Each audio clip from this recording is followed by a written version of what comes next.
Well, hi, I'm PixelGH, or PixelGH3 on Twitter. Probably don't know this about me, but I've been actually modifying guitars for quite a while now, tinkering around with the internals of an actual guitar, so much so that I've learned soldering, wiring, cast molding, and a few other things just by modifying guitars alone. So much so that I've actually made silicone molds for frets and strum bars, and I've made quite a few of them. They're probably self-evident inside of the guitars I've been using, such as Pinktar. Those were all made by me. I've replaced strum switches with mechanical keyboard switches that are actually decent and don't overstrum. I've lubricated the pads that go underneath the fret buttons, such as these. I've also improved whammy, D-pads, and strap locks vastly compared to regular conventional Explorers. But today I'm going to show you something a little bit more ambitious. I've noticed that the mechanical keyboard switches that are inside of strum switches on most guitars are clicky switches, but there is such a thing called linear mechanical keyboard switches. I even have a keyboard full of them, and I found that you can actually buy little mini packs of these linear mechanical keyboard switches, and I've always thought to myself, hey,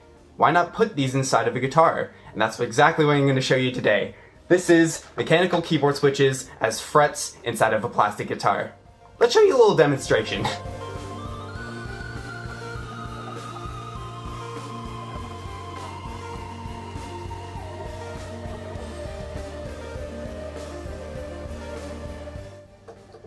So here it is.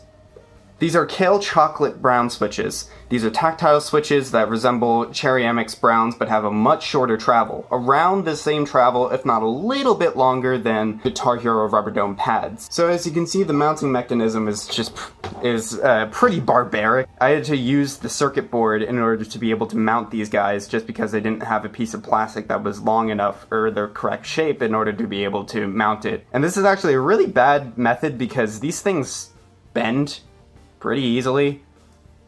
So do not recommend using these. Get like a plastic sheet or something and drill holes out of that. But yeah, the wiring is pretty straightforward. Basically, these two frets, and the orange fret all have their own specific ground ports, and each one of them have their specific COM port. So green and blue share one ground point, these two share another ground point, and this one has its own ground point, and these all have their own specific wires in order to be able to tell the guitar that it's pressing either the green, red, yellow, blue, or orange fret. Don't know why they decided to separate the ground points. I guess it's to enable 5-key rollover, but I have no idea. So yeah, the circuit board has holes drilled out of so you can expose the wires out of the back and wire through the back, and they're just super glued on top of where the contact points are. Now, it doesn't have to be exactly where the contact points are because it's just a piece of plastic pressing down the button, so as long as the button doesn't interfere with another button, then it should be fine. But as you can see, they work fine. They do NQ rollover, it's just, there we go.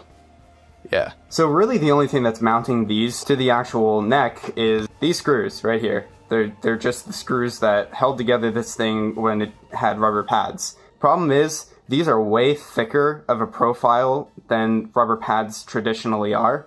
So you can't exactly pop them through the holes and just close the neck and have a day. You have to essentially lay them on top of the pegs and then screw them down just enough in order for them to be secure, but also making sure that none of the frets are always pressed down just due to the tension. So basically it's just a matter of tensioning the frets to the actual neck. You can see I did not properly mount it. The green button is perpetually pressed down, but as soon as I take a screwdriver and loosen up that screw, it should unpress itself. There we go. Now it's fine. Enough of the chitter chatter pitter patter, let's get to the meat of the matter.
thank you all for watching. I will see you later.